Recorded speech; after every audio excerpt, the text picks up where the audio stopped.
नमस्कार, आपका स्वागत है।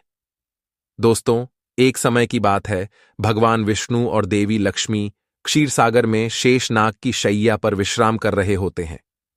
तब देवी लक्ष्मी ने भगवान विष्णु से पूछा, हे प्रभु, ज्येष्ठ मास के शुक्ल पक्ष की पूर्णिमा का क्या महत्व है और इस दिन वट वृक्ष की पूजा क्यों की जाती है? कृपया मुझे इस पूर्णिमा का महात्म्य सुनाइए। तब भगवान विष्णु कहते हैं, हे देवी, आज आपने उत्तम व्रत के विषय में प्रश्न किया है।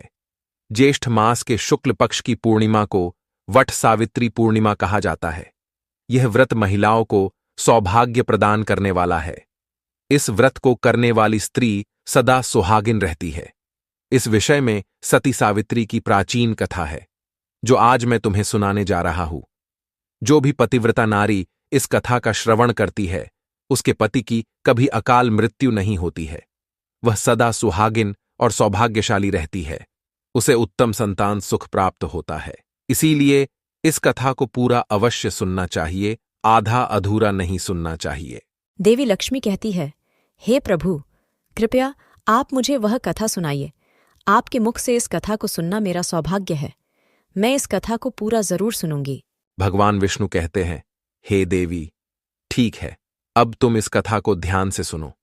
पूर्वकाल की बात है, मद्र देश में एक धर्मात्मा राजा राज्य करते थे। वे बड़े ही पुण्यवान, सत्यवादी और जितेंद्रिय थे। उनका नाम अश्वपति था। उनके नगर की प्रजा उनसे अत्यंत संतुष्ट और सुखी थी। महाराज अश्वपति न्यायप्रिय और प्रजा की रक्षा करने में तत्पर थे। वे सदा ही प्राणियों का हित साधने में लगे रहते थे। महाराज अश्वपति के पास सब प्रकार का सुख ऐश्वर्य था, किंतु उनके जीवन में एक ही दुख था। महाराज की कोई संतान नहीं थी।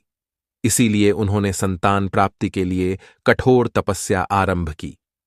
कठोर नियमों का पालन करते हुए उन्होंने 18 वर्षों तक सावित्री देवी की आराधना की। 18 वर्षों की तपस्या पूर्ण होने के पश्चात सावित्री देवी ने महाराज को साक्षात दर्शन दिए और उन्हें वरदान देते हुए कहा, हे राजन, तुम्हारी भक्ति और तपस्या से मैं अत्यंत प्रसन्न हूँ। मेरी ही कृपा से तुम्हें शीघ्र ही एक अत्यंत सुंदर और तेजस्विनी कन्या प्राप्त होगी। इस प्रकार से वरदान देकर देवी सावित्री उस स्थान से अंतर्ध्यान हो गई। देवी सावित्री से वरदान प्राप्त करके महाराज अश्वपति अपने राज्य में लौटकर धर्मपूर्वक प्रजा का पालन करने लगे। महाराज की बड़ी महारानी मालव नरेश की कन्या थी। फिर कुछ ही दिनों के बाद महारानी ने गर्भ धारण किया और 9 महीनों बाद उनके गर्भ से कमल के समान नेत्र वाली एक अत्यंत सुंदर कन्या ने जन्म लिया। कन्या का जन्म होते ही चारों ओर प्रसन्नता छा गई। महाराज ने प्रसन्न होकर उस कन्या के जात कर्म आदि संस्कार किए। देवी सावित्री ने वरदान के रूप में महाराज अश्वपति को कन्या प्रदान की थी। इसी कारण से उस कन्या का नाम सावित्री रखा गया।